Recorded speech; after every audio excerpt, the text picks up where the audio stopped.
Thank you very much for the introduction. Good afternoon. I'm really happy to be here and have the opportunity to revisit what I've been looking at for years now, even before Russia invaded Ukraine. That invasion and events that follow have exposed serious deficiencies in energy security of the European Union and its members. As I have testified a year and a half ago to the Senate Committee on Energy and Natural Resources for the hearing that examined the impact of the invasion on European and global energy security, Europe failed on all aspects of energy security and security of supply as defined by its availability, accessibility, affordability, and acceptability.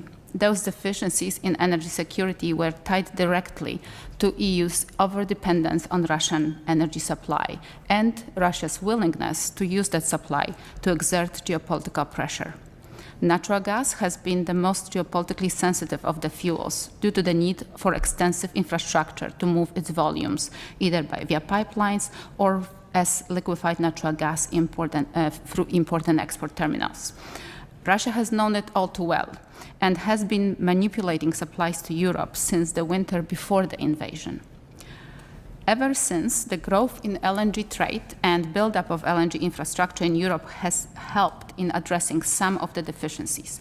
However, the supply still does not match the potential demand needed to avoid energy crisis anywhere in the world in case of major supply disruption or if demand increases based on weather. The supply of LNG globally has been steadily increasing with the US as a major player.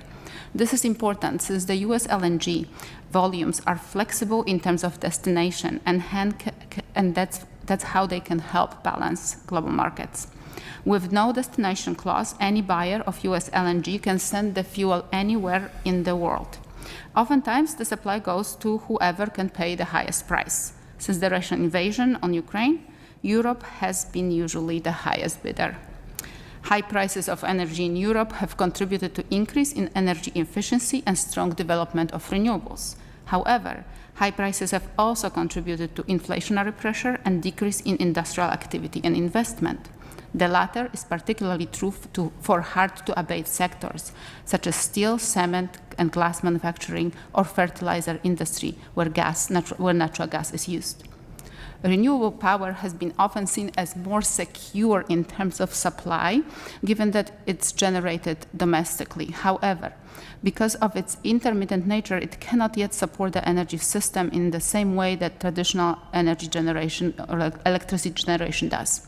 In addition, there's the concern of becoming dependent on China for critical minerals and rare earth supply needed for renewable generation. Natural gas, on the other hand, is seen as a good backup for intermittent renewables as it's less emission intensive than coal and its generation is flexible.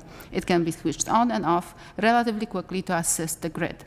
This natural gas will continue to be an important fuel for Europe. Still, relatively large share of natural gas that Europe consumes comes from Russia. For some countries, especially Austria, Slovakia, and Hungary, Russian gas still comprises majority of natural gas flows via pipeline. Russian pipeline gas supply, especially to those countries, is likely to decrease when Ukraine-Russia transit contract concludes end of this year. This will make even more critical the supply of LNG that reaches Europe. Paradoxically, Russian LNG imports into Europe have been increasing. In fact, they are increasing at the time when all other LNG supplies are decreasing. Given high prices of natural gas, the revenues that Russia state garners from those sales are contributing to Russian economy and its ability to wage war. A recent report by EIA has notably pointed out that Russian gas production has increased 9% year-on-year in the first 3 quarters of 2024. Similarly, revenues from sales of oil support Russian state, as Russia is able to exploit lack of universal adherence to sanctions, as well as the loopholes in those sanctions. Russian oil not only flows via pipeline to some of the EU states, it also is blended into oil coming from other origins, and it's sold either directly or indirectly as refined in other products. The latter is not subject to sanctions. In the meantime, China has become Russia's main energy export destination, particularly for natural gas, which Russia is sending there via pipeline of Power of Siberia 1 and as LNG.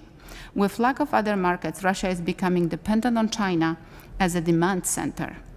Those closer ties between Russia and China could become problematic in general, as well as with respect to energy flows. After all, both countries combine the powers of world's major fuel supplier and world's largest energy consumer.